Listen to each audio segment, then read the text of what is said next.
Unquestioningly loyal to the Predacon cause, RIPCLAW crushes her enemies and leaves their circuits burning with her mech venom. Hi there, welcome back to eBEFOREi Video Reviews. Just received my new shipment of Wave 2 of Transformers Prime Beast Hunters Deluxe figures, and I figured I would start things off with a brand new female Predacon. This is Transformers Prime Beast Hunters RIPCLAW. And what a beauty she is inside the box. Now, robot mode, I don't know if beauty would be what I would describe her as, but we'll see. Well, she has a good personality, we'll put it that way. Quick look at the box. She comes with a snapping siphon claw. You don't want to be caught in this. She's intermediate level 2, ages 5+. On the back of the box, you have the bio that we already read. She's Series 2, Figure 6. There's her Dragon mode and her Bot mode, and that's pretty much all you need to know here. Technical specs. Her strength is an 8, intelligence a 4, speed is a 6, endurance is a 9. Okay, rank is an 8, courage a 9, fire blast a 9, and skill is a 6. That's pretty much the box review. Let's go ahead and get RIPCLAW to open up and see if she measures up to, well, to my expectations. Alright, here she is out of the box, and there's RIPCLAW. She's a dragon thingy. And that's certainly not a bad thing at all. She actually is quite impressive looking in this mode. I will say that I was not expecting this huge giant tail to come swooping over her head like that. There are some things that you can do with the tail, and we'll get into that here in a second. But just a quick overview. You can see that there's really good detail on this figure, and the paint scheme is not nearly as bad as it looked in pictures. Not that it looked terrible, but you know, the colors looked a little off. But in hand, it looks really good. You have the Beast Hunter swirled in paint right there, and it's yellow, and it looks pretty good on this figure. Your results may vary depending on which one you get. You also have some of that swirled in paint right here on the wings. Now, interesting about this dragon head sculpt is that this whole top portion is soft plastic. It just makes you want to squeeze it. It's rubbery. So you can kind of move the mouth up and down. The bottom jaw is hard. All right, so you have kind of two things going on here, but as you can see, you know, you can open this up and you can get the whole growl thing going. You can see even inside of her mouth. I don't know if the camera is going to catch that, but there's all kinds of nice detail in there. The teeth on the bottom are sharp. Those are not soft. Everything from this hinge up is that soft kind of rubber. No complaints, just let you know what it's made out of. Got a real nice Predacon symbol right there on her chest portion. Very cool. Lots of nice detail here in the wings. And look at inside of the figure. You've got all this kind of spinal stuff right there. Just right here and right inside this red part. I mean, it just really looks kind of intimidating. So, pretty cool. Now, one unique thing about this figure, again that I was not expecting, is this tail has hard pieces. These are all segmented, hard plastic pieces. And what's holding this together is soft rubber. Just a rubber string that goes all the way through this thing. So that is certainly pretty cool. Now, as is, this tail is attached to this piece of plastic right here. And when you do that, it puts enough tension in this tail to where you can curve it up over her head. You can have this claw coming out like that.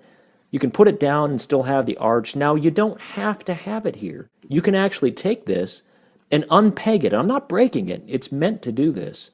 And when you unpeg it, the whole thing gets kind of loose. In which case, you can whip this thing around like a weapon. You can drag it on the ground. So you can kind of get like a dragging motion going on with that and whip this thing as you're playing with it. Kind of cool. To get it back into position, all you do is you take it, you kind of stretch it, and you put it right back into those tabs. When you do that, your tension's back, and you have the whole curved tail thing. Articulation in beast mode, you've got the little elbow joints right here. You don't have anything. You do have a swivel, but these feet don't move. All right, so really the purpose of these front feet are just sort of to prop her up like that. The back legs are full of articulation, so there's quite a bit that you can do with that. But really, I think the best pose you're going to get is to just accordion the back legs like that, prop her up. You got the head in an upright position, and she's ready to fly. Let's talk about this tail for a second. So it is spring activated, and when you touch this thing right in here, ouch! Yeah, it clamps down, and that is awesome. So, you know, if she's fighting Autobots and you want to, you know, put something in the tail and sting it, you know, it certainly can do that. It's kind of cool. Now, the tail actually, the little back part unpegs here. All right, and this becomes a weapon that she can hold in her hand when she's in robot mode. So points for that. I like that a lot. Going back to the paint, you do have the yellow swirly paint right here in the tail. And as I mentioned, you've got kind of a dark, almost like a spicy mustard color right here in the maroon colored wings. So very cool indeed. You don't really have too much robot kibble other than the usual things. A bit hollow right here, but the weight on this figure isn't too terrible. It actually feels like there's a little bit of substance here, and it doesn't feel cheap in the hands. Now, this dragon head is on a ball joint, so you do have some movement that you can get with the head as well, and get some really freaky and awesome poses there. These little spiky bits on the side don't come out, so there's no movement there. Talked about the articulation with the tail, the wings, you can move up, and you can move down and do basically anything you want to do. And that's pretty much the review of Beast Mode. Let's go ahead and get her transformed. So the first thing you want to do is you want to take this hand part and you want to grab onto this bottom piece with your thumb and flip this top part back while leaving the bottom part down. You hear it kind of unsnap when you do that. And then you fold that all the way back just like that, revealing her robot hand. Now to make this kind of easy, you can push it through with your thumb right here. And then just push this back, and you've got two hands revealed. At this point, you can go ahead and twist them, just like that, and you're good to go for now. Okay, now what you want to do is you want to grab these pieces right here, and you just want to pull them apart. Now these hinges are connected to the wings right here, so if you need to move the wings back a bit, just to get them out of your way, you can do that. Now you want to take her chest, and you'll notice this big gaping hole right there, and you basically just want to move it forward, and it kind of snaps into place when you do that. Come down to the feet. You want to lift this part up, just like that. Straighten out the foot. And this is on a dual hinge. You've got one here, and you just want to bring them together like that to form the robot leg. Rinse and repeat on the other side. Lift, pull, and push down. Very simple.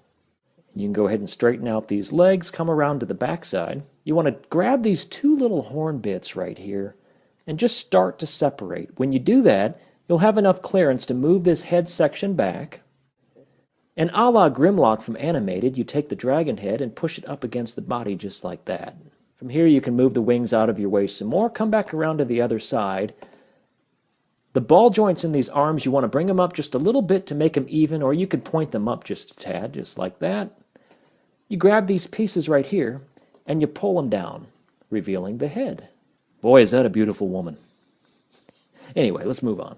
From this point, you want to stand her up, pose her up, and here you have RIPCLAW in her robot mode. I want to show you real quick, she bears a striking resemblance to Serket from the Transformers comics Rage of the Dinobots. Now, there's no question about it. These are the same character. I mean, look at the tail, the same colors. Come on, it's the same character. So, are we going to get a mild repaint with purple instead of maroon? Or does somehow RIPCLAW turn into this alter ego or different personality? Or did Shockwave take this character and make her this? I don't know. I'm not sure how this works, and we'll see. Now, I have not seen the latest issue from this series, so I could be off on this, and maybe there's a full-on explanation, but yeah, just make special note of that. As is, she's beautiful. Well, except for the face, maybe. But I think I dated someone who looked like that once. But anyway, we don't need to worry about that. So, anyway, you know, she is very, very well sculpted. Let's take a look at her head sculpt up close. Yeah, that's kind of wicked. So, basically what we're dealing with here is you have, I don't know how close I'm going to be able to get, but you have like kind of this circle in plastic molding with these kind of, you know, lines on each of the sides and the red eyes underneath it, and then this beast shell that kind of goes around the whole thing. There's no soft plastic on this head. This is all hard plastic. So that's pretty cool indeed. You can see where the Beast Hunter yellow swirl ended up, at least on my figure, on her shoulder right here. Predacon symbol looks great right there on her chest area. Now, as is, I left her tail like that, and I took the weapon off, and we'll talk more about that in a second. There's a few different things that you can do with this tail. In fact, let's put this weapon back on for just a moment. And really all you do is you peg it in. Just like that. With the tail connected, to the plastic piece right here, you can actually take this and pose it to where it comes up over her head. You can basically get a pose just like this with this thing right over her head, and when you have that attached, you have that luxury. Now you can also put this down, and it acts as even more of a stand, so this figure, there's absolutely no danger of falling over. If you want this to be loose, to kind of whip around, again, just detach this part, and now it's much more loose, and you can, bat this into people, and that's kind of cool too. You can also take this off, and you can put this in her hand like a weapon, which is pretty much how they have her on the box art. And that's a good look. I like the way that looks quite a bit. More details on the character. It's not really lacking in paint. I mean, there's quite a bit of nice paint applications from the yellow bits right here to the gray right here in the abdomen. You've got the gold on the chest, the Predacon symbol right there, as I already mentioned. You've got yellow paint here on the side of the legs that carried over from Beast Mode. And then the yellow and the kind of mustardy splotches all over the character. So overall, I think the paint works for this figure and looks much better in person than the initial pictures that I saw. The head is on a ball joint, I think. It's hard to tell, and I don't want to pop it off. But you basically have up and down movement. You don't get a whole lot of side to side, and you really don't get actually, you really don't even get any left to right movement because of the way this kind of hoods up over her neck. So there's not really going to be a whole lot of head turning going on here. That's kind of a shame. You do have a full range of arm articulation, but this armor kind of gets in the way of that. So you got to move that out of the way if you want to put her arm up in the air. But she does have the swivel and the elbow joint. The hand does have a little bit of movement to it, which is kind of nice. One thing they didn't have to do that they did, she has waist articulation. So you can spin the waist around. Ball joint in the leg, you get bending of the knee.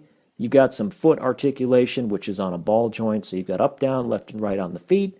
So all in all, there's quite a bit of posing that can be had here with Mrs. Cirquette, a.k.a. RIPCLAW. Size comparison, you can see that she's just a little bit shorter than Lazerback, and quite a bit shorter than the mighty Predacon Voyager. Overall, having a set of Predacons to display is actually pretty nice, and the three of these do look good together. Those interested in the extended bio, well, I'll read it real quick. Even before she fully shakes off the disorientation of emerging fresh from the hyper-evolution chamber, RIPCLAW can hear the smooth, strange voice of Shockwave. Predacon is alive, he says, but in danger. Enemies known as Autobots have stolen weapons powerful enough to harm even the king of the Predacons. RIPCLAW needs to hear nothing else. She blasts out of the lab and into the sky, turning her ultra-sensitive snout into the wind, sniffing for any hint of the stolen weapons. Instead, she finds Lazerback, smiling his cunning grin. "Whatever the Decepticons told you is a lie, my dear," he tells her. "Predacon is long gone, but that's no reason we shouldn't destroy the Autobots and the Decepticons along with them." Interesting. We have a little sub-faction here. Anyway, that's my review of RIPCLAW. Overall, I'd say that her beast mode is great. No real issues there whatsoever. Robot mode, she's a little short. And some of these plastic parts do hamper a bit of articulation, but overall, very well sculpted and fits the line quite well. And I do indeed recommend this figure.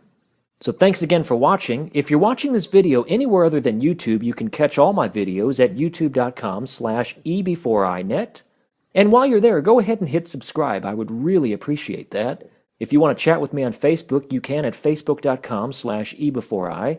And if you use Twitter, I'm at E_before_I. Thanks again so much for watching. We'll see you again real soon.